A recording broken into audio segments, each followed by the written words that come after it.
Hey everybody, welcome to the video. I've been teaching guitar lessons for over 20 years now, and I just wanted to share some things with you if you're looking to get some private music lessons or you're looking to get back into private music lessons. This video is going to have a lot of criticism for what a lot of private music teachers tend to do, and I don't want to come across as making it seem like I hate music teachers, because I really don't. I think most of them are great people that get into it for the right reasons because they care about music and they want to share that with people. So I really don't mean this to come off negative in any way. I also want to make it really clear that I do not think I am a perfect music teacher by any means. I also want to make it really clear that I don't think somebody's a bad music teacher just because they don't do all of these things perfectly. I don't do all of these things perfectly all the time. I just wanted to point out some common things that I've seen over the years so that you can avoid a bad situation. I just wanted to share with you some insider info, some things to look for, some things to avoid, and some tips along the way to get the most out of your lessons. In order to try to keep this video a reasonable length, I'm going to go right from one topic to the next, but everything's going to be sectioned down below if you need to skip around to a bit. Most music academies and guitar stores, when they hire teachers, don't really have the standards that you would think they would have. The most common thing they ask is, do you have any students lined up? Because what they want is more business, and it's hard to blame them for that. But it's very rare in all the teachers that I've talked to and all the different jobs I've had teaching at different places that anybody ever actually has to do any kind of audition or teach a lesson to somebody on the staff so that they can, see if they can teach something. Often it's unfortunately assumed that if you can play well, you can teach, and that's just not always the case. A lot of the better teachers that I've known haven't always been the best players, and that's because the two things aren't as related as a lot of people think they are. The first thing to look for, and it's probably the most obvious thing, is a positive attitude.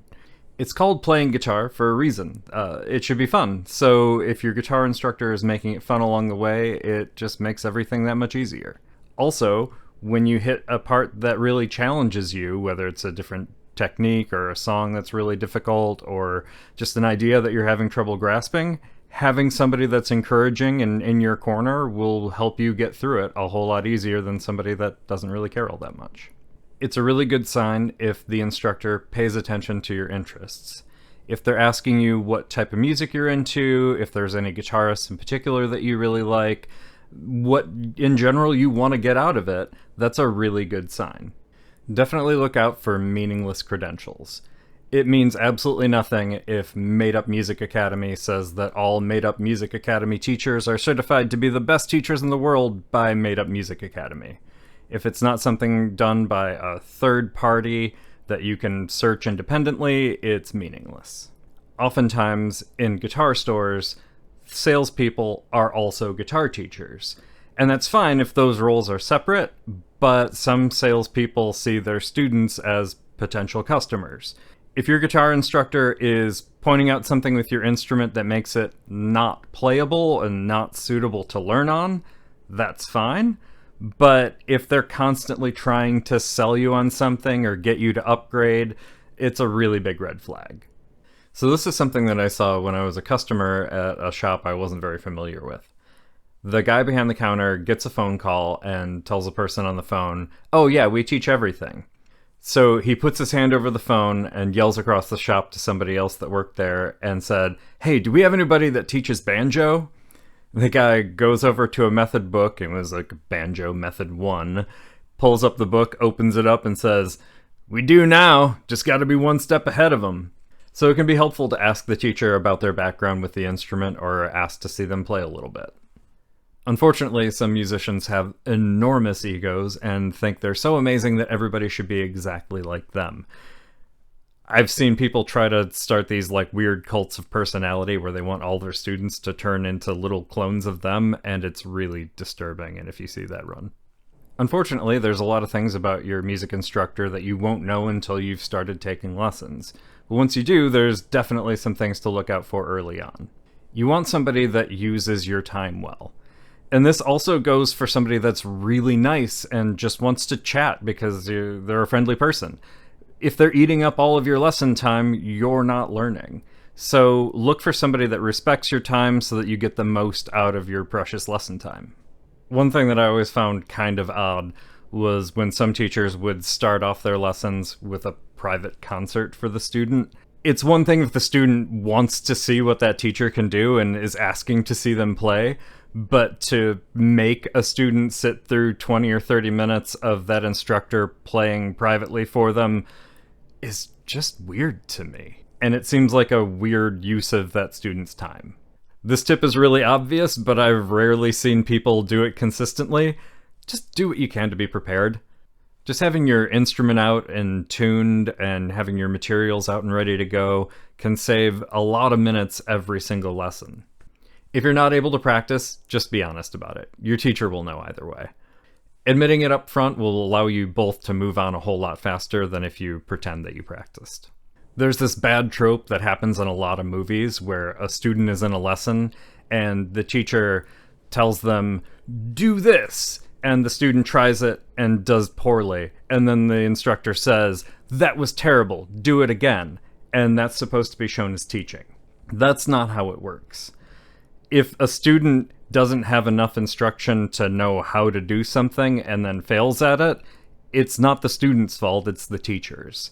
If you have somebody that's just trying to correct what you're doing instead of actually teaching you something, that's not a great situation. Guitar lessons shouldn't operate like a lecture. If your guitar teacher is just telling you a bunch of things and then you leave, that's not great. Ideally, your teacher should be presenting some information to you and then asking you questions and guiding you thinking through the thing that you just talked about so that they can make sure that you understand it well and that you can actually use it for what you need to use it for. A teacher that actually makes you think and guides you through ideas is infinitely more valuable than somebody that just tells you all the stuff you need to know. It's a really bad sign when you ask your teacher a question and they respond with, "We're not there yet."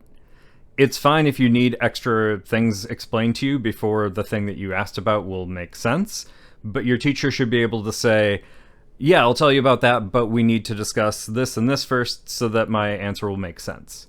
If they can't tell you why they think you're not there yet and give you a path on the things you need to know to get there, that's a big red flag.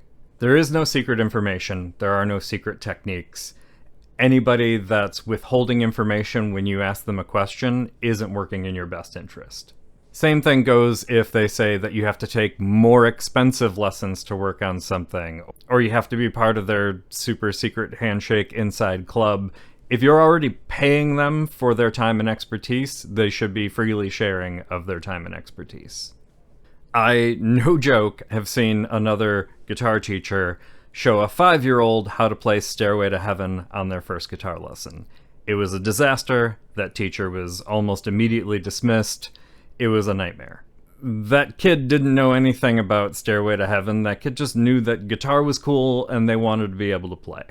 It can be really good when a teacher pushes somebody a little bit out of their comfort zone so they can try something a little bit more difficult or new. But whatever your guitar instructor is showing you should be something that's within your skill level. And it should be about what you want to learn and not what that guitar teacher happens to feel like doing that day. In my many, many years of running guitar stores, I've known a lot of students, and sometimes just in casual conversation, we'll talk about what they've been working on. And it's really concerning when a student is asked about what they're working on in a lesson, and they can't even really describe it. Having loose or unclear goals is not usually a helpful thing. You should walk out of your lesson knowing exactly what you're working on and have a plan for what to practice.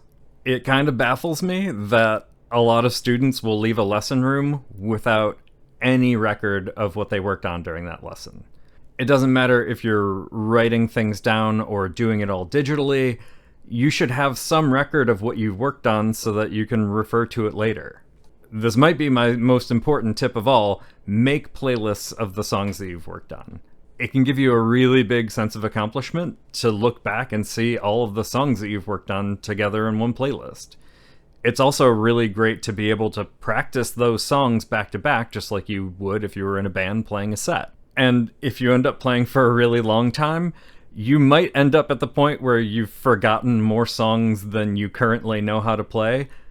So it can just be a really cool reminder of all the different songs you've worked on. The last big thing that you really want to look for early on in lessons is somebody that's adaptable to how you learn. Some people do a lot better when they can see something in a visual, like a chart. Other people need to have things written down so they can read it to understand it well. Some people do really well just face-to-face talking, and being able to hear it from the teacher is fine. Your teacher should be able to pivot if they're explaining something in one way and you're not getting it. They should be able to explain it to you or show it to you in a different way so that hopefully you'll have a chance of understanding what's going on. This especially goes for people that work out of method books. This is a tricky subject because method books in general are time-tested ways of learning certain material. That being said, they're often super boring. If a student is finding themselves feeling stuck because they're working in a method book and they're bored out of their mind, the teacher should be able to pivot and show them the same fundamentals that are being shown in the book in a different way. Not everyone responds well to a method book, and your teacher should hopefully be able to work with you if you don't. Method books are great, they're just not for everyone. So this one's a little tricky, because on the surface, it seems like everybody's doing exactly what they should. The student comes in and says, I want to learn this song. The instructor says, okay, and shows them how to play that song. And then the lesson's done. In just about any song, there are different lessons that can be pulled out of it that aren't just the mechanics of how to play that song.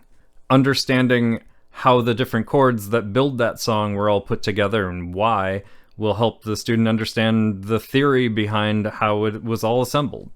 Instead of just the mechanics of how to play a song, looking at how that song is built and why it makes that song cool can help you understand an infinite number of other songs and help you write your own someday. I've had some students over the years that have been playing for a really long time, some for over 20 years, and they couldn't play a song. They could play a loose collection of riffs, and some of them were really technical riffs, but they never actually learned any songs. There's a bunch of skills that you get out of being able to play a full song, and it doesn't have to be the most complicated song or the most complicated version of that song, but being able to string different parts together and work through the entire structure of a song, not to mention just the sense of accomplishment you get from being able to play an entire piece. There's a lot that can be missing if you just end up with this big collection of riffs and not a bunch of different songs that you can play. As you continue with your lessons, you want to keep advocating for yourself. Keep asking questions. Let your guitar instructor know if your tastes change and your goals change. You want to play a different type of music, or you're interested in checking something else out. Let them know and keep communication lines open. Guitar stores and music academies generally have one goal, and that's retention. They want you to keep coming back and spending your money there because they want to stay in business. And that's totally reasonable, but that means that your education isn't their first priority. Unfortunately, that means that sometimes some guitar instructors will do the bare minimum to just keep you coming back for as long as you can. So over time, make sure that you're still getting out of lessons what you want to get out of them. Any teacher should want their student to be able to become as good as they possibly can, especially if that means becoming better than that teacher one day. Unfortunately, what should be seen as a humongous sense of pride for that teacher, to some is seen as a weird threat to their own ego. So if you ever get any glimpse of a teacher not wanting you to be your absolute best because you might make them look bad in comparison, that's a huge red flag. Your teacher wanting you to be your best also means that your teacher should be okay with you getting lessons from other guitar teachers.